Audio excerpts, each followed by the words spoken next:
लटका देते हैं, मुंह बांध देते हैं। फिर उसके बाद 100 डिग्री टेम्परेचर पर पानी की वाष्प गाय के शरीर पर फेंकी जाती है और लगातार 1-1.5 घंटे। परिणाम क्या होता है कि उसका शरीर फूलना शुरू करता है और फूलते फूलते जब वो मैक्सिमम कैपेसिटी में आ जाता है तब जाके उसकी गर्दन काटी जाती है और गर्दन काट के थोड़ी देर उसको लटका के रखा जाता है ताकि पूरा खून निकल आए। फिर उसके बाद जब गर्दन कट के गिर जाती है, अंतिम खून की बूंद निकल जाती है, फिर चाकू और छुरी से, तेज धार की चाकू छुरी से उसकी खाल उतारी जाती है और वो खाल एक्सपोर्ट की जाती है। फिर मांस निकाला जाता है, उसको धो पैक करके डिब्बों में बंद किया जाता है और फिर वो एक्सपोर्ट हो जाता है। फिर जो खून निकलता है उस खून को भारत की ही कुछ कंपनियां खरीद लेती हैं, उससे वो हेल्थ टॉनिक बनाती है। भारत के बाजार में बिकने वाला एक हेल्थ टॉनिक है जिसका नाम है डेक्सोरेंज, वो इसी से बनता है। और डॉक्टर लोग उस हेल्थ टॉनिक को प्रिस्क्राइब करते हैं हर उस मां को जो गर्भवती है, क्या बोलकर कि आपके शरीर में खून की कमी है तो इसको ये पूर्ति करेगा। मैं कई डॉक्टरों से मिला और उनको पूछा कि आप डेक्सोरेंज का ही प्रिस्क्रिप्शन क्यों करते हैं? खून की कमी दूर करने का तो सबसे बड़ा उपाय है मूंगफली का दाना, शिंगदाणा गुड़ के साथ खाओ, खून की कमी दूर होती है। चना गुड़ के साथ खाओ, खून की कमी दूर होती है। पालक और मेथी की भाजी खाओ, खून की कमी दूर होती है। गाजर का रस पियो, खून की कमी दूर होती है। आप ये डेक्सोरेंज ही क्यों लिखते हो खून की कमी दूर करने? तो एक डॉक्टर जो मेरा दोस्त है धीमे से कहा, यार इसमें कमीशन मिलता है। अब किसी मरीज को मैं कहूं कि गाजर का रस पियो तो क्या कमीशन मिलेगा? किसी को मैं कहूं कि शिंगदाणा गुड़ के साथ खाओ तो क्या कमीशन मिलेगा? किसी को मैं कहूं कि ये खाओ, चना और गुड़ खाओ, तो क्या कमीशन मिलने वाला है? डेक्सोरेंज का मैं प्रिस्क्रिप्शन करता हूं क्योंकि कंपनी कमीशन देती है। तो उसी डॉक्टर को मैंने कहा कि तुम्हारी पत्नी के गर्भवती होने पर यह दवा लिख सकते हो उसको? उसने कहा ना ना ना, कभी नहीं। तो दूसरों को कैसे लिख देते हो? तुम कैसे डॉक्टर हो? डॉक्टर हो कि कसाई हो, यमराज के भाई हो, क्या हो तुम? जो दवा तुम तुम्हारी पत्नी को नहीं लिख सकते हो वो दूसरे मरीजों को कैसे लिखते हो? तुम्हारे हाथ नहीं कांपते? सिर्फ कमीशन का लालच इतना बड़ा हो गया। और अभी थोड़े दिन पहले मैंने मेरी आंखों से एक विचित्र दृश्य देखा। कलकत्ता में मैं एक बार गया था थोड़े दिन पहले, तो वहां एक कसाई खाना है मोरी ग्राम, वहां 11,000 गाय रोज कटती है, मोरी ग्राम। और इस कत्ल खाने की विशेषता यह है कि यह 1757 से चल रहा है। 1757 में इस कत्ल खाने को शुरू किया था रॉबर्ट क्लाइव ने, जब उसकी सरकार बन गई थी कलकत्ता में। आपको मालूम है प्लासी का युद्ध हुआ, ईस्ट इंडिया कंपनी की सरकार बनी, रॉबर्ट क्लाइव प्रधानमंत्री बन गया कलकत्ता का, और ये सब घटना 1757 की है। तो प्रधानमंत्री बनते ही उसने कत्ल खाना जो खोला वो यही था मोरी ग्राम। और रॉबर्ट क्लाइव के जमाने में उसमें 300 गाय रोज कटती थी, आज उसमें 11,000 गाय रोज कटती है। मांस ऐसे ही एक्सपोर्ट होता है, तरीका वही है काटने का जो मैंने थोड़ी देर पहले बताया। लेकिन जो खून निकलता है उसको कुछ लोग खरीद के ले जाते हैं। मैंने देखा कि वो सब चाय के व्यापारी। तो पूछा भैया तुम क्या कर रहे हो? कहते हैं यार क्या बताएं, इसकी जरूरत पड़ती है। क्या जरूरत पड़ती है? तो कहते हैं कि जो चाय है ना, असली चाय, वो तो पत्ते वाली है, वो तो हमको देखने को भी नहीं मिलती। वो टी बैग्स में पैक होके सब एक्सपोर्ट हो जाती है। अब पत्ते वाली चाय को चुनते समय जो टी डस्ट रह जाती है, पीछे से टूटी हुई छोटी छोटी डंडियां, वो भारत में बिकती है। अब उसकी समस्या ये है कि उसको पानी में डालो तो पूरा कलर नहीं आता। तो उस टी डस्ट पर जानवरों के कत्ल खानों से निकाले गए खून की कोटिंग करके सुखा के भारत में बेचा जाता है। और भारतवासी जिस दिन उपवास करते हैं उस दिन चाय जरूर पीते हैं।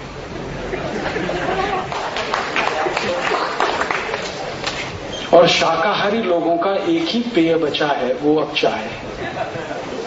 शाकाहारी संपूर्ण 100% वेजिटेरियन वही चाय पीते हैं। और कुछ लोग तो ऐसे विचित्र हैं जो कहते हैं कि राजीव भाई ये चाय न पिए तो संडास नहीं होती, टॉयलेट नहीं होता, स्टूल पास नहीं होता। कुछ लोग कहते हैं ये चाय न पिए तो सिर में दर्द होता है, काम नहीं कर सकते। कुछ लोग कहते हैं ये चाय न पिए तो फ्रेशनेस नहीं आती। कुछ लोग कहते हैं ये चाय न पिए तो काम नहीं। क्या विचित्र विचित्र कुतर्क गढ़ते हैं। और मुंबई में एक बाजार है, मूलजी जेठा बाजार, वहां हर मिनट पे चाय पीते हैं, हर दूसरे मिनट पे चाय पीते हैं। दिन में 20, 25, 30, 40 प्याले पी जाए कोई मुश्किल नहीं। ऐसा सब विचित्र खेल इस देश में चलता है। मुझे दुख इस बात का है कि जो हिंसा कर रहे हैं, जानवरों का कत्ल कर रहे हैं, वो तो पाप के भागीदार हैं ही। जो अपने को अहिंसक मानते हैं और इस पद्धति से चाय पी रहे हैं या डेक्सोरेंज खरीदकर अपनी पत्नी को पिला रहे हैं या बच्चों को दे रहे हैं, वो भी इस हिंसा के भागीदार हैं। और भारतीय शास्त्रों में लिखा गया है कि हिंसा करने का जितना पाप प्रत्यक्ष हिंसक को होता है, माने जो हिंसा कर रहा है उसको जितना पाप होता है, हिंसा की मदद करने वाले को भी उतना ही पाप होता है। ये सब खेल चल रहा है इस देश में। मुझे दुख एक ही है कि अहिंसा प्रधान भारत देश में भयंकर हिंसा हो रही है और कुतर्क उसके बड़े विचित्र विचित्र हैं। जानवरों की संख्या बढ़ जाएगी तो कहां रखेंगे, उनके भोजन की क्या व्यवस्था करेंगे, इसलिए काटते रहो, उनका मांस बेचते रहो। ये जब बहुत ज्यादा परेशानी बन गई मेरे जैसे लोगों के लिए, भारत में जानवरों का कत्ल, गाय का कत्ल, गौवंश का कत्ल, तो हम सब लोग बहुत साल से एक प्रयास कर रहे हैं कि किसी तरह ये रुकना चाहिए। तो उसी संदर्भ में एक बार क्या हुआ, सन 1998 में मैं और मेरे जैसे कुछ समविचारी लोगों ने एक मुकदमा किया सुप्रीम कोर्ट में, पब्लिक इंटरेस्ट पिटीशन। एक संस्था है भारत में, उसका नाम है अखिल भारत कृषि गो सेवा संघ। एक दूसरी संस्था है, उसका नाम है अहिंसा आर्मी ट्रस्ट। दोनों ने मिलकर एक मुकदमा कर दिया। बाद में पता चला गुजरात सरकार भी उस मुकदमे में शामिल हो गई। सुप्रीम कोर्ट में मुकदमा आया और हमारा मुकदमा यह था कि गाय और गोवंश की हत्या नहीं होनी चाहिए। सामने जो कसाई लोग थे उनका तर्क था क्यों नहीं होनी चाहिए, जरूर होनी चाहिए। सुप्रीम कोर्ट में हमने अपील किया कि इसमें एक कोई बड़ी बेंच बनाई जाए। 1-2 जज का मामला नहीं है क्योंकि ये बहुत सीरियस है। 3-4 साल तो सुप्रीम कोर्ट ने स्वीकार नहीं किया, फिर अंत में जाके मान लिया कि अच्छा ठीक है, इसके लिए कॉन्स्टिट्यूशनल बेंच बनाई जाए। भारत देश के थोड़े दिन पहले तक चीफ जस्टिस रहे श्री RC लाहोटी ने अपनी अध्यक्षता में 7 जजों की एक कॉन्स्टिट्यूशनल बेंच बनाई और 2004 में मुकदमे की सुनवाई शुरू हुई, जो 2005 सितंबर में पूरी हो गई। सुनवाई के समय यही कुतर्क हमारे सामने आए, ठीक यही कुतर्क जो कभी शरद पवार के मुंह से मैंने सुने, जो कभी भारत के पढ़े लिखे लोगों के मुंह से मैंने सुने, और जो कभी भारत के भूतपूर्व प्रधानमंत्री नेहरू जी के द्वारा कहे गए। सारे के सारे कुतर्क एक ही जैसे वही कसाईयों के द्वारा सुप्रीम कोर्ट में कहा गया। सबसे पहला कुतर्क कि भारत की गाय को जब बूढ़ा हो जाता है, माने बूढ़ी हो जाती है, तो बचाने में कोई लाभ नहीं है, उसको कत्ल करके बेचना ही लाभकारी है और हम भारत की अर्थव्यवस्था को मजबूत बना रहे हैं क्योंकि गाय का मांस एक्सपोर्ट कर रहे हैं। दूसरा कुतर्क, गाय के चारे की बहुत कमी है पूरे भारत में, तो भूखी मरे उससे अच्छा यह है कि हम उसका कत्ल करें, तो कम से कम मांस तो बिके, भूखी मरे तो वो किसी काम की नहीं। तीसरा कुतर्क कि भारत में लोगों को रहने के लिए जमीन नहीं है, गाय को कहां रखें। चौथा कुतर्क, इससे विदेशी मुद्रा मिलती है। और सबसे खतरनाक कुतर्क कसाईयों की तरफ से जो दिया गया वो ये कि हमारे धर्म में लिखा हुआ है कि हम गाय की हत्या करें। This is our religious right. कसाई लोग कौन हैं आप जानते हैं कि कुरैशी समाज है इस देश में जो सबसे ज्यादा जानवरों का कत्ल करता है। उनकी तरफ से ये कुतर्क सुप्रीम कोर्ट में आए। हमने उनके एक एक कुतर्क का तर्कपूर्वक जवाब दिया, बिना गुस्सा हुए, बिना अपना पेशेंस खोए हुए। उनका पहला कुतर्क आया कि गाय का मांस बेचते हैं तो आमदनी होती है देश को।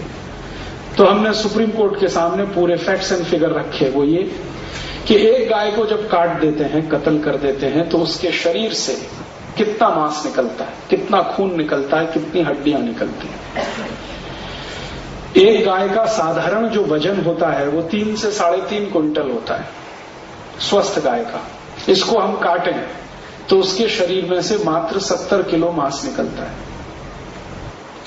1 किलो गाय का मांस जो भारत से एक्सपोर्ट होता है उसकी कीमत है लगभग 50 रुपए। तो 70 किलो मांस निकला, 50 रुपए किलो से जोड़ो, 3500 रुपए का। खून जो निकलता है वो 25 लीटर होता है। खून के भाव से वो लगभग 1,500-2,000 रुपए का। हड्डियां निकलती हैं वो भी 30-35 किलो। उनका हिसाब जोड़ा तो लगभग 1,000-1,200 रुपए का वो। तो कुल मिलाकर एक गाय को कत्ल करें और हम उसको एक्सपोर्ट कर दें पूरा का पूरा कत्ल करके, खून को भी, मांस को भी, हड्डियों को भी, तो सरकार को या कत्ल करके बेचने वाले को किसी भी स्थिति में 7,000 रुपए से ज्यादा नहीं मिलता। फिर हमने कोर्ट के सामने दूसरी बात कही कि यही गाय को अगर कत्ल नहीं किया जाए तो क्या मिलता है। हमने कत्ल किया तो 7,000 मिलेगा, और अगर हम कत्ल ना करें, इसको जिंदा रखें, तो कितना मिलेगा। तो उसका कैलकुलेशन है, एक गाय दिन में लगभग 10 किलो शेन देती है, गोबर, अगर स्वस्थ है तो। और एक गाय दिन में 2.5 से 3 लीटर मूत्र देती है, अगर स्वस्थ है तो। गाय के 1 किलो शेण से 33 किलो खाद बनती है, फर्टिलाइजर, जिसको ऑर्गेनिक फर्टिलाइजर कहते हैं। 33 किलो 1 किलो शेण से। न्यायाधीश ने पूछा, हाउ इज इट पॉसिबल। तो हमने कहा, आप हमको समय दीजिए और स्पेस दीजिए, हम आपको यहीं सिद्ध करके बताते हैं। उनका यस, ठीक है। तो हमने उनको पूरा करके दिखाया, और सिर्फ करके ही नहीं दिखाया, उनको हमने कहा कि अगर आपको परमिशन हो, प्रोटोकॉल के खिलाफ ये ना जाता हो, तो आप चलिए हमारे साथ, हम आपको दिखाते कहां कहां किन किन खेतों में हम 1 किलो गाय के शेण से 33 किलो खत बना रहे हैं। मेरे अपने गांव में मैं बनाता हूं। मेरे आई बाबा दोनों शेतकरी हैं, खेती करते हैं। मेरे घर में 15 साल से गाय के शेण से ही खेती करता हूं। 1 किलो शेण है तो 33 किलो खत बनता है बड़े आराम से। और 1 किलो खत का अंतर्राष्ट्रीय बाजार में जो भाव है वो 6 रुपए है। तो 33 किलो का लगभग 1,800 रुपए।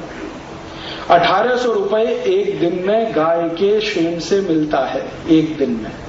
और गाय का शेण में कोई संडे नहीं होता, वीकली ऑफ नहीं होता, हर दिन मिलता है।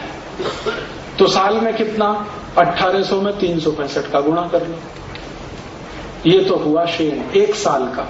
और एक गाय की सामान्य उम्र 20 साल है, और वो जीवन के अंतिम दिन तक शेण देती है। तो 1,800 गुणा 365 गुणा 20, और ये कैलकुलेशन लगभग लाख रुपए के ऊपर गया, 2 लाख के आसपास आता है। तो मैंने कहा इतना तो मिला, सॉरी 40 लाख के आसपास आता है, 2 लाख गलत बोले। तो 40 लाख रुपए तो मिल जाएगा शेण से। अब आया मूत्र, रोज का 2-2.25 लीटर, और उस मूत्र से 48 औषधियां बनती।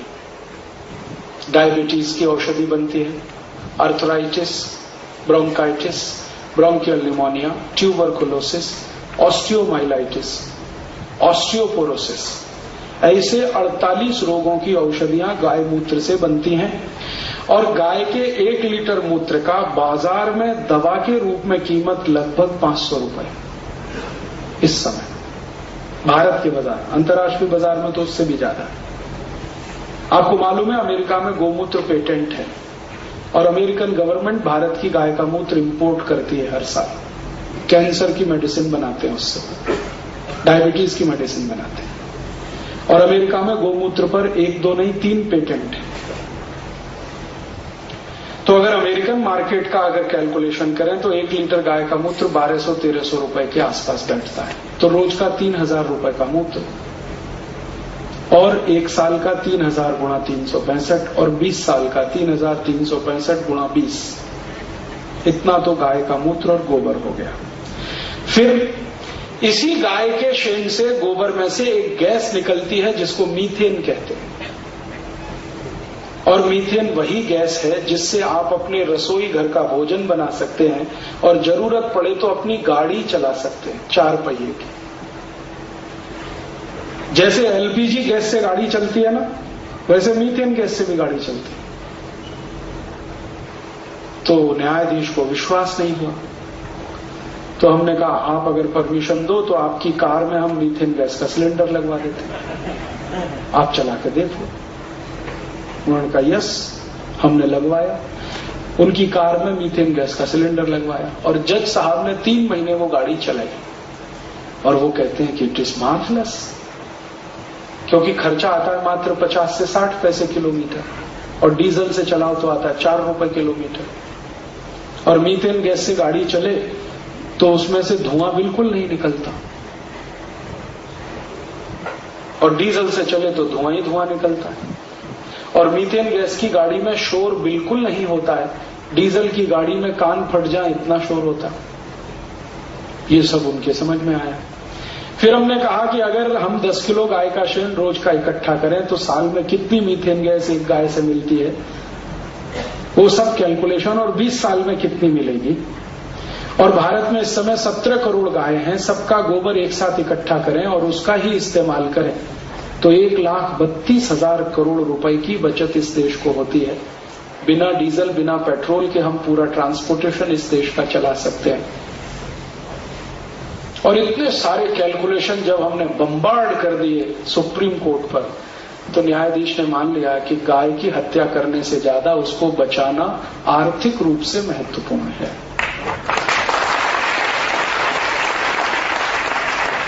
जब कोर्ट की ओपिनियन आई तो ये कसाई लोग भड़क गए, उनको लगा कि अब केस उनके हाथ से गया, क्योंकि उन्होंने हिसाब जोड़ के दिया था कि हम कत्ल करते हैं तो एक गाय से 7,000 की इनकम, यहां हमने सिद्ध कर दिया कि उसको जिंदा रख लो तो लाखों रुपए की इनकम। फिर उन्होंने एक ट्रम्प कार्ड चला कसाई में, उन्होंने कहा कि ये हमारा धार्मिक अधिकार है कि हम गाय का कत्ल करें, this is our religious right. हमने कोर्ट को कहा कि अगर इनका ये धार्मिक अधिकार है तो जरा इतिहास में पता करो कि जितने भी मुस्लिम राजा हुए किस किसने अपने इस धार्मिक अधिकार का उपयोग किया। तो कोर्ट ने कहा ठीक है, एक कमीशन बनाओ, हिस्टोरियंस को बुलाओ और जितने मुस्लिम राजा भारत में हुए सबकी हिस्ट्री निकालो, डॉक्यूमेंट्स निकालो और किस किस मुस्लिम राजा ने धार्मिक अधिकार का उपयोग किया गाय के कत्ल के रूप में। पुराने डॉक्यूमेंट्स जब निकाले गए तो पता चला कि भारत में जितने भी मुस्लिम राजा हुए उनमें से एक ने भी गाय का कत्ल किया नहीं। उल्टे कई मुस्लिम राजाओं ने गाय का कत्ल रोकने के लिए कानून बनाए। उनमें से एक नाम बता देता हूं, बाबर। बाबर ने अपनी पुस्तक जिसका नाम है बाबरनामा, उसमें लिखवाया है कि मेरे मरने के बाद भी गाय का कत्ल का कानून जारी रहना चाहिए, माने गाय का कत्ल नहीं होना चाहिए। तो बाबर ने तो ये कानून बनाया, हुमायूं ने भी उसी कानून का पालन किया क्योंकि बाबर उसका बाप था, और हुमायूं के बाद जितने मुगल बादशाह थे सबने इसका पालन किया, इंक्लूडिंग औरंगजेब। फिर दक्षिण भारत में एक बड़ा मुस्लिम राजा था, उसका नाम था हैदर अली, टीपू सुल्तान का बाप। उसने एक कानून बनाया था कि अगर कोई गाय की हत्या करेगा तो हैदर अली उसके दोनों हाथ काट देगा, शिक्षा के रूप में, दंड के रूप। जम्मू कश्मीर में जितने मुस्लिम राजा हुए सबने कानून बनाए, गाय की हत्या कोई करेगा तो उसको मृत्यु दंड। तो ये सब जब दस्तावेज कोर्ट के सामने आए तो हमने कोर्ट को कहा कि आप जरा बताइए कि अगर इस्लाम में गाय को कत्ल करना धार्मिक अधिकार होता तो बाबर तो कट्टर इस्लामिक था, 5 वक्त की नमाज पढ़ता था, हुमायूं भी था, जहांगीर भी था, औरंगजेब तो सबसे ज्यादा कट्टर था। तो इन्होंने क्यों नहीं गाय का कत्ल करवाया? और क्यों गाय का कत्ल रोकने के कानून बनवाए? क्यों हैदर अली ने कानून बनाया कि गाय का कत्ल करेगा तो हाथ काट देंगे उसका? क्यों टीपू सुल्तान ने उस कानून का पालन किया? तो हमने कोर्ट से कहा कि आप अगर हमें इजाजत दें तो हम कुरान शरीफ, हदीस, जितनी भी पुस्तकें हैं वो पेश करते हैं और उनमें से कहां लिखा है गाय को कत्ल करो, ये हम जानना चाहते हैं। और आपको पता चलेगा कि इस्लाम की कोई भी धार्मिक पुस्तक में नहीं लिखा है कि गाय का कत्ल करो। हदीस में तो लिखा हुआ है कि गाय की रक्षा करो क्योंकि वो तुम्हारी रक्षा करती है। पैगंबर मोहम्मद साहब का स्टेटमेंट है कि गाय अबोल जानवर है इसलिए उस पर दया करो। एक जगह तो ये लिखा है कि गाय का कत्ल करोगे तो 2 जख में भी जमीन नहीं मिलेगी, माने जहन्नुम में भी जमीन नहीं मिलेगी। तो फिर हमने कहा कि अगर मोहम्मद साहब ये कहते हैं, कुरान ये कहती है, हदीस ये कहती है, तो फिर ये गाय का कत्ल करना धार्मिक अधिकार कभी से हुआ भारत में? इनको पूछो जरा कसाई में। तो वो बौखला गए। हमने कहा अगर मक्का मदीना में कोई किताब हो तो ले आओ, उसमें भी देख लेते हैं। कोर्ट ने उनको 1 महीने की परमिशन दिया कि आप 1 महीने में ऐसा कोई दस्तावेज ला के दे दो जिससे ये पता चलता हो कि गाय का कत्ल करना इस्लाम का मूल अधिकार है। मान लेंगे। 1 महीने तक भी कोई दस्तावेज नहीं मिला तो कोर्ट ने कहा कि अब हम ज्यादा समय नहीं दे सकते। और पिछले साल 26 सितंबर सन 2005 को सुप्रीम कोर्ट ने जजमेंट सुना दिया। वो जजमेंट की कॉपी मेरे पास है, अगर आप में से किसी को इंटरेस्ट हो तो इसकी फोटोकॉपी ले सकते हैं। और अगर आपके पास इंटरनेट की फैसिलिटी हो तो www.supremecourtcaselaw.com ये वेबसाइट एड्रेस है सुप्रीम कोर्ट का, उस पर से इसको डाउनलोड कर सकते हैं।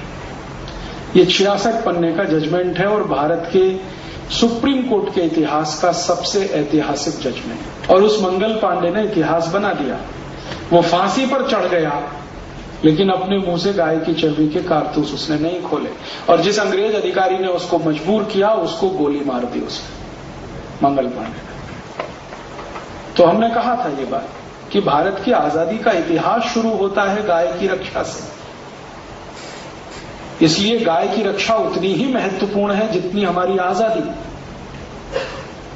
और आजादी का जब आंदोलन हुआ तो आपको सुनकर आश्चर्य होगा कि भारत में 1857 के बाद जब मंगल पांडे को फांसी हो गई तो गांव-गांव में गो रक्षा के लिए लोगों ने समितियां बनाई और उन समितियों ने आजादी का आंदोलन लड़ा। गो रक्षा समितियों ने आजादी की लड़ाई लड़ी। और 1857 में इस देश में 7,32,000 गांव थे। ऐसा कोई गांव नहीं बचा जहां गोरक्षा समिति ना बनी हो। और ऐसी कोई समिति नहीं थी जिसमें कम से कम 11 सदस्य ना हो। और मजे की बात यह थी कि इन समितियों में हिंदू भी और मुसलमान भी दोनों, जैन भी, सिख भी, पारसी भी, बौद्ध भी, सब इसमें थे। कारण क्या है? कारण यह है कि भारत के ज्यादातर मुसलमान कन्वर्टेड हैं, हिंदू ही थे, तलवार की जोर पर या किसी लालच में आकर मुसलमान बने। तो संस्कार उनके अभी तक नहीं गए। और ये आपको अगर देखना हो तो आप आइए, मैं आपको दिखाता हूं। गुजरात में कच्छ नाम का एक जिला है। कच्छ जिले में सभी मुसलमान गाय पालते हैं। एक नहीं, कच्छ के 10 गांवों में। क्योंकि मैंने कच्छ में 4 महीने रहकर देखा है। जब वहां भूकंप आया था तब भी मैं सेवा कार्य के लिए गया था, 4 महीने रहा था। कच्छ के हर गांव में मुसलमानों के पास गाय है। मैं उनसे पूछता था आप गाय क्यों पालते हैं? तो उनका दूध के लिए। हमको दूध चाहिए, तूप चाहिए, घी चाहिए। गाय के दूध से मिठाई बना के हमारा रोजगार चलता है, इसलिए गाय पालते हैं।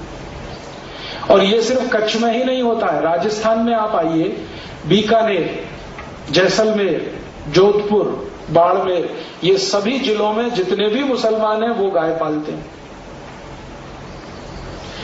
और जैसलमेर, जोधपुर, बीकानेर, बाड़मेर के इलाके में राठ जाति के एक भी मुसलमान का घर ऐसा नहीं है जहां गाय नहीं है, हर जगह गाय है। आप हरियाणा में आइए, हरियाणा में मेवात नाम का एक इलाका है जो राजस्थान से लगा हुआ है, दिल्ली के नजदीक। सभी मेवाती मुसलमानों के घर में गाय है, वो भी गाय पालते हैं। तो भारत के आजादी के आंदोलन में जो गोरक्षा आंदोलन चला उसमें मुसलमान भी शामिल थे, तो उसका इतिहास यह है कि वो भी गाय पालते हैं वर्षों से, उनको भी दूध चाहिए, घी चाहिए। और हिंदू तो इसलिए पालते हैं कि उनको मोक्ष मिलेगा। जैन, ईसाई, पारसी, बौद्ध जितने भी हिंदुस्तानी हैं लगभग सभी गाय पालते रहे।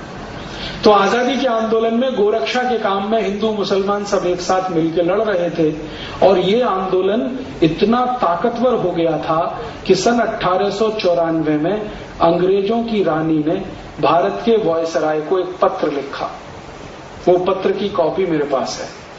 भारत का उस समय वायसराय था, उसका नाम था लैंसडाउन, और उसका जो नीचे का अधिकारी था, लैंसडाउन के नीचे, दोनों को पत्र लिखा रानी ने। और पत्र में लिखा कि देखिए, भारत में धीरे धीरे गोरक्षा आंदोलन इतना तीव्र हो गया है कि हम अंग्रेजों को अब भारत में रहना मुश्किल है। क्यों? तो पत्र में वो लिख रही है कि 350 कत्ल खाने हमने भारत में शुरू किए हैं, जिसमें साल में लगभग 50,000 गाय कटती है। वो सब गाय का मांस हमारे अंग्रेज सैनिक खाते हैं। भारतवासियों को ये पसंद नहीं आता है, और उनका विद्रोह और आक्रोश इतना तेज है कि हिंदू और मुसलमान सब मिलकर हमारे खिलाफ हैं। फिर आगे लिख रही है कि मैं आपको आदेश देती हूं कि आप जल्दी से इस आंदोलन को खत्म करने के लिए कुछ करिए, नहीं तो अंग्रेजों को भारत से भागना पड़ेगा। फिर अंत में वो सुझाव दे रही है पत्र में कि मेरा एक सुझाव है, अगर आप करें तो बहुत अच्छा। वो सुझाव ये है कि जितने कत्लखाने अंग्रेजों की सरकार चलाती है भारत में, उन सभी कत्लखानों में मुसलमानों की भर्ती कराइए और हिंदुओं को बताइए कि गाय मुसलमान काटते। और उसके बाद पत्र उसने खत्म किया है। लैंसडाउन के पास जब ये पत्र आया तो उसका जो नीचे का अधिकारी था उसका नाम था डलहौजी। उसने डलहौजी को पत्र दिखाया, दोनों ने मिलकर कहा कि हाँ, हम कोई ऐसा कोशिश करें। तो जितने अंग्रेज कत्लखाने चलते थे उन सब में मुसलमानों की जबरदस्ती भर्ती की गई और अखबारों में खबर छपाई गई कि देखो गाय मुसलमान काट रहे हैं। परिणाम क्या हुआ? परिणाम यह हुआ कि जो हिंदू और मुसलमान मिलकर गाय बचा रहे थे उन्होंने एक दूसरे को काटना शुरू कर दिया, और सबसे बड़ा सांप्रदायिक दंगा इस हिंदुस्तान में 1895 में हुआ, और उसके बाद आग लग गई पूरे देश में। और ये आग इतनी जबरदस्त फैली कि सन 1905 में अंग्रेजों ने हिंदू और मुसलमान के आधार पर बंगाल का बंटवारा कर दिया। पूर्वी बंगाल मुसलमानों को, पश्चिमी बंगाल हिंदुओं को। और उस समय तक अंग्रेजों का वायसराय आ गया था, उसका नाम था कर्जन। कर्जन ने डिवीजन ऑफ बंगाल एक्ट नाम का एक कानून बनाया, बंगाल के 2 टुकड़े कर दिए। कर्जन को एक चिट्ठी आई ब्रिटिश पार्लियामेंट से, उसके जवाब में उसने कहा कि मैंने भारत में बंटवारे का बीज बो दिया है, एक दिन यही बीज वृक्ष बनेगा और भारत देश के 2 टुकड़े करेगा। माने 1947 में भारत का जो बंटवारा हुआ उसका बीज 1905 में बंगाल के बंटवारे में ही बो दिया गया, और अंग्रेज अपनी रणनीति में कामयाब हो गए। उनकी रणनीति क्या थी? बांटो और राज करो, डिवाइड एंड रूल, हिंदुओं को मुसलमानों से लड़ाओ। तो परिणाम यही हुआ कि हिंदू मुसलमान तो आपस में लड़ने लगे, अंग्रेजों की सरकार चलती रही और गाय भी कटती रही और उनको मांस भी मिलता रहा, और उसका अंत यह है कि आज तक वही खेल हो रहा है। मैंने इस हिंदुस्तान में बहुत सारे मुस्लिम परिवारों में जाकर ये जानने की कोशिश की है कि कितने मुस्लिम परिवार हैं जो रोज गाय का मांस खाते हैं। तो पता चला कि भारत में 1% भी मुसलमान नहीं है जो रोज गाय का मांस खाते हैं। वो ये कहते हैं कि साल में 2 या 3 बार खाते हैं, लेकिन अगर आपको बहुत खराब लगता है तो हम बंद कर सकते हैं, इसमें कोई तकलीफ की बात नहीं। वो खुद कहते हैं। और इस विषय पर मैंने हैदराबाद में जो सबसे बड़ी मस्जिद है उसके मौलाना से बात की है। लखनऊ में मौलाना